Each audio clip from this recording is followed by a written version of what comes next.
Hello hi सत श्री अकाल नमस्कार अस्सलाम वालेकुम Ram Ram what your feel connected with and आज लाए हैं हम 2017 वाले तेलंगाना टेट के हिंदी विषय का पेपर। और उस विषय को हमारे लोगों ने किसी ने भी अपने साथ नहीं रखा है।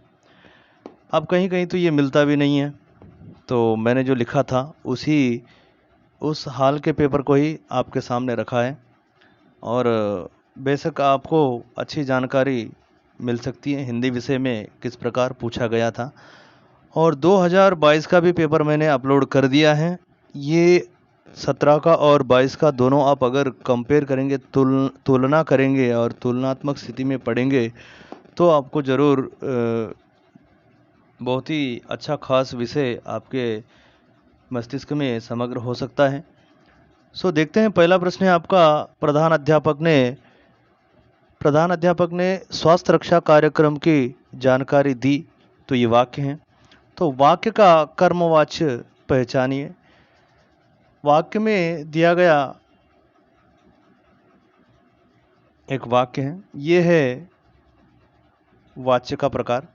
तो वाच्य के दो प्रकार होते हैं, एक तो होता है कर्तृवाच्य, दूसरा होता है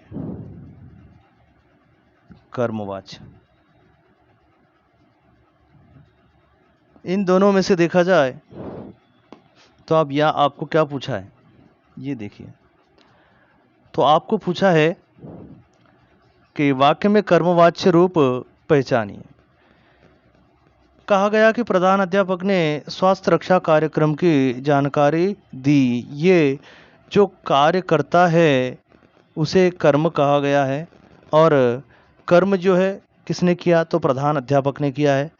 अब देखिए कर्तृवाच्य, देखिए जिसके द्वारा किया गया वह कौन है, जिसने किया वह भी अध्यापक ही हैं, जिसके द्वारा किया गया वह भी अध्यापक ही हैं। तो हमें लगाना है अब के द्वारा। तो के द्वारा जिस वाक्य में होगा ये आपका उत्तर हो जाएगा, के द्वारा। ये ढूंढ लीजिएगा, आपको उत्तर मिल जाएगा।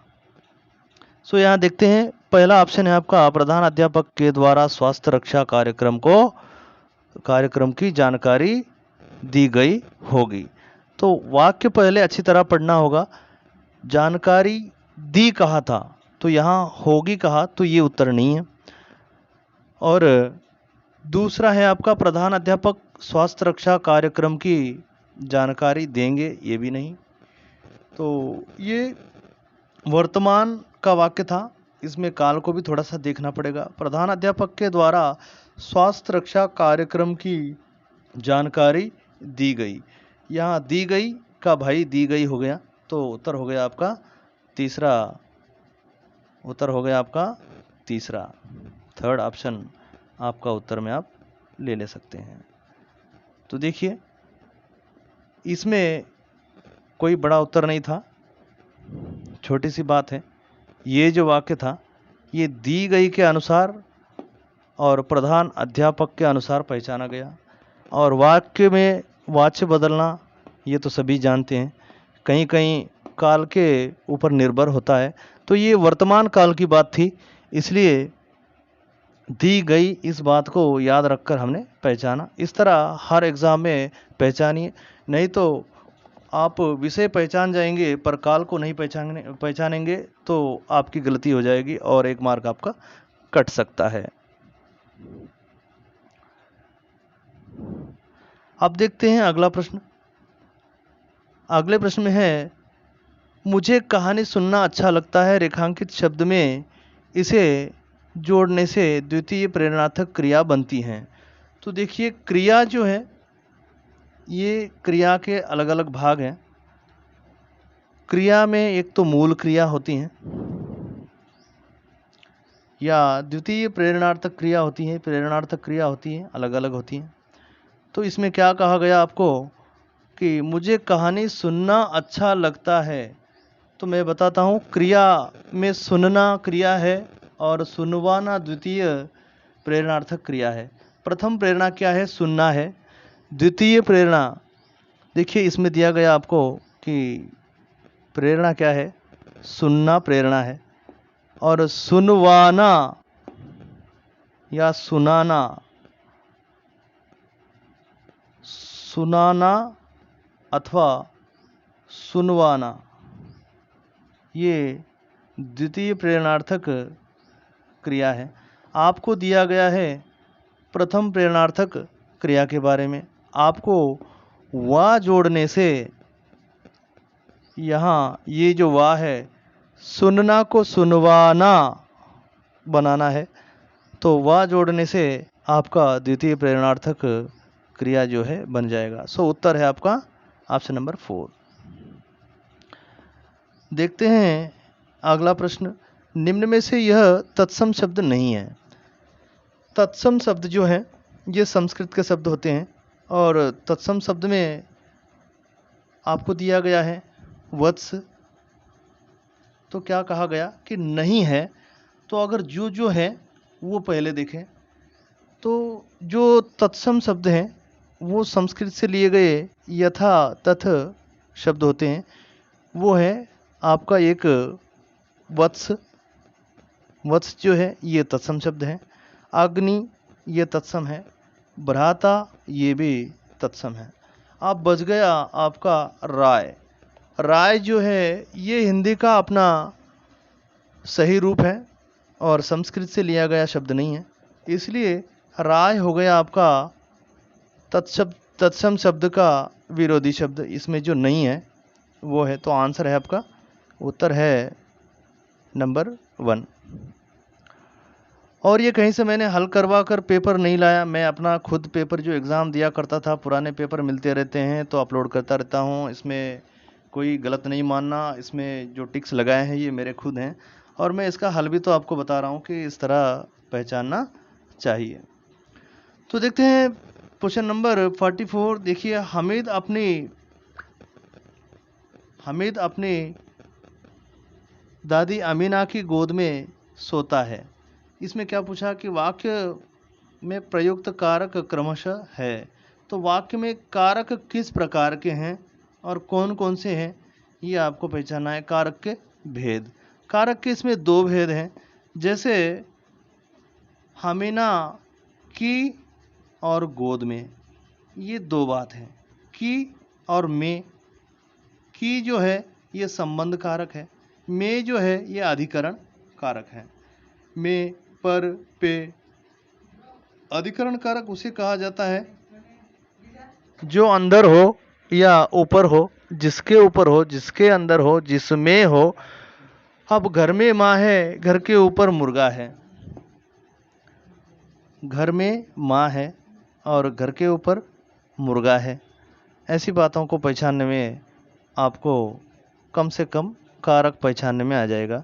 जैसे यहाँ अमीना की गोद में, की और में, ये दोनों पहचाने तो आपको संबंध और अधिकरण दोनों कारक मिलते हैं।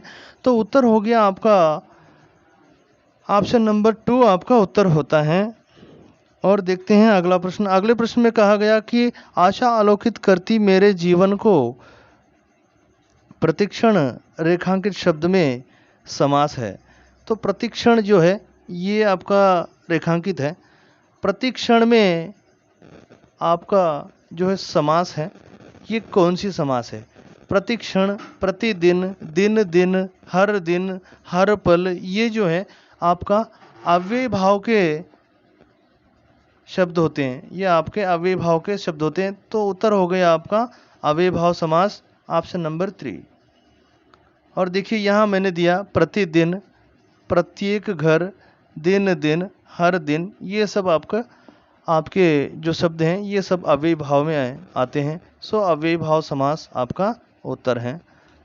और देखते हैं अगला प्रश्न। अगर अगले प्रश्न की ओर जाए तो यहाँ दिख रहा है हम होंगे कामयाब गीत में मूल कवि कौन है। तो हम होंगे कामयाब जो गीत है ये 8वीं कक्षा का प्रथम पाठ है। इसमें 2 कवि आते हैं।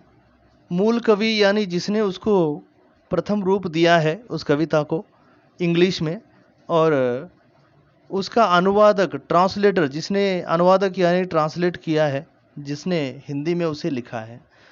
तो इसे अंग्रेजी में लिखने वाले जो हैं ये है चार्ल्स अल्बर्ट टिनली। ये है चार्ल्स अल्बर्ट टिनली, ये उत्तर है आपका। और इसका अनुवाद जो किया है ये गिरिजा कुमार माथुर है। गिरिजा कुमार माथुर ने इसे हिंदी में लिखा है। उत्तर आप अपने आप पकड़ सकते हैं इसमें, क्योंकि ये कंटेंट है। अब देखिए अगला प्रश्न है, कहानी, कविता, रिपोर्टाज, बाल साहित्य में अपनी विशेष छाप छोड़ने वाले कालिदास का भारत रचना के प्रमुख रचनाकार कौन है? तो क्या कहा, कहानी, कविता, रिपोर्टाज, बाल साहित्य में अपनी विशेष छाप छोड़ने वाला कवि जो था उसने कालिदास का भारत रचना लिखी थी, और उस रचना का रचनाकार वह था जिसका नाम है भगवत शरण उपाध्याय। आपको पता होगा भगवत शरण उपाध्याय कौन है? तो ये हैं लोकगीत पाठ के लेखक, और इन्होंने कालिदास का भारत लिखा था। और कालिदास का भारत रचना का महत्व ये था कि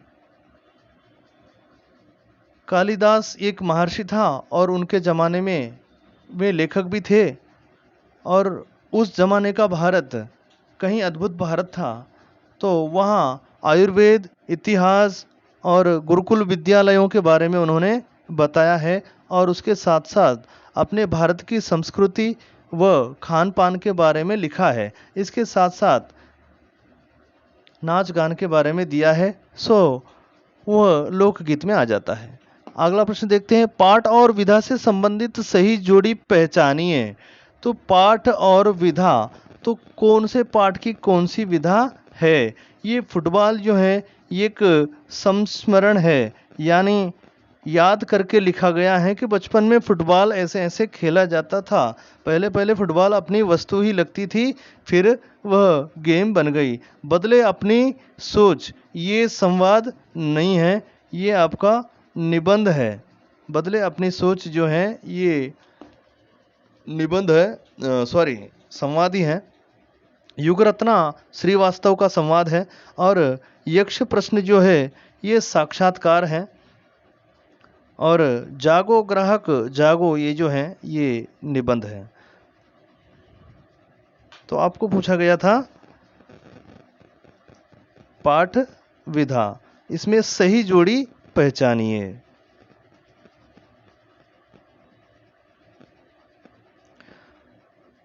तो सही जोड़ी है आपकी यक्ष प्रश्न साक्षात्कार था। ठीक है, ये संवाद जो था ये संवाद नहीं था, भाषण था, कहने में गलती हो गई। ये संवाद नहीं बल्कि भाषण था। ये सारे अलग अलग हैं, और यक्ष प्रश्न जो है ये आपका उत्तर है। और देखते हैं 49वां प्रश्न। देखिए, निम्न वाक्यों में सही क्रम वाले वाक्य की पहचान कीजिए। निम्न वाक्य में सही क्रम, आपको दिया हुआ क्रम गलत है, अब सही क्रम आपको पहचानना है। तो सही क्रम दिखता है यहाँ, आधुनिक समाज में भाषा का विविध रूपों में प्रयोग होता है। समाज में आधुनिक रूपों में प्रयोग विविध भाषा का होता है, और ये भी गलत है। तो पहला सही है, समाज में आधुनिक भाषा का रूपों में, ये भी गलत है। और चौथा है आपका आधुनिक भाषा में समाज में प्रयोग विविध, ये सब गलत है। तो इसका सही जो है उत्तर आपका पहला हो सकता है। इसमें वर्तनी और क्रम सभी सही हैं। देखिए, आधुनिक समाज में भाषा का विविध रूपों में प्रयोग होता है, वर्तनी एवं वाक्य की सराहना कर सकते हैं, इसलिए ये सही है।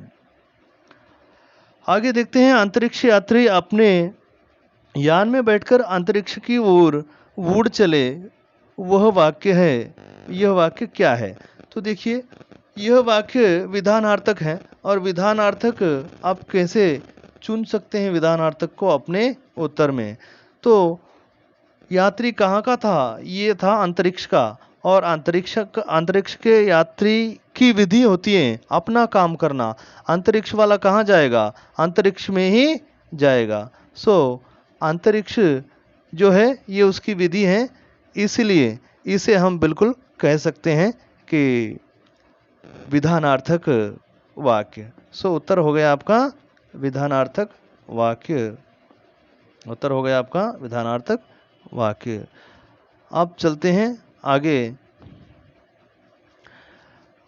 जब बालक, यहाँ थोड़ा सा पेडगोजी उतर आया है, तो जब बालक विविध विद्वानों के विचारों का संकलन करने लगता है, सभा समितियों में बिना हिचक वाचन करने लगता है और दूसरों के वाचन संबंधी गुणों को अपनाने की क्षमता विकसित कर लेता है, तो इसका अर्थ है कि वह सस्वर वाचन के इस वाचन क्रम तक पहुंच चुका है।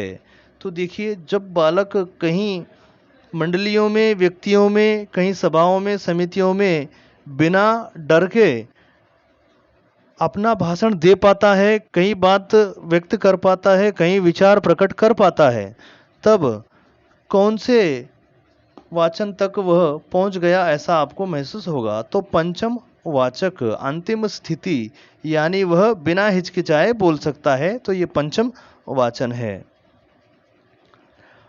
अब देखिए, हिंदी की कक्षा में यदि अध्यापक पहले वाक्य, फिर शब्द और उसके बाद वर्ण की शिक्षा देता है, तो यह